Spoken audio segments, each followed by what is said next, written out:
lanbide heziketan daukagu, euskararen egoera lanbide heziketan ez dela behar izango sana, eta horregaitik etorri gara, baina egiten den moduen, euskara ardatz lanbide heziketan eskatzen. Batek, lanbide heziketako legeak artikulu desberdinak ditu euskara sustatzeko eta ez direla betetzen.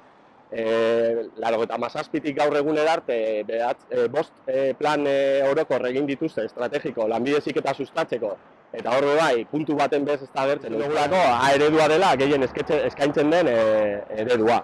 Honek zer dakar, bai DBH-tik eta bai batxilergotik datozen ikasleek ezin dutela, ez dutela bermatuta euskaraz ikasten jarraitzeko aukera. Karreradun funtzionarioak, bigarren hezkuntza perfila akreditatuta dutenak eta plaza bigarren hizkuntza eskakizunak dutenak, bigarren mailako irakasle geratzen direla lehenengo perfila dutenen aurrean. Horregatik gaur batu gara hemen, kursal aurrean, jakiteko Eusko Jaurlaritzari azaltzeko, hemen egongo garela, edozein kongresutan, ikastetxetan edo laku aurrean euskararen lanbide heziketan euskararen egonkortasun hori lortu arte. LAB sindikatuak hezkuntza sailari eskatzen dio, testuinguru honetan, hezkuntza akordio alderdi politikoek sinatu duten testuinguru honetan eta hezkuntza legea zirriborratzen ari diren testuinguru honetan, ikasteredu bakarrean sakontzeko eta ikasleen ikasteredu hori euskararen murgiltze sistema batean oinarritu behar den hori lanbide heziketan ere bai ezartzeko.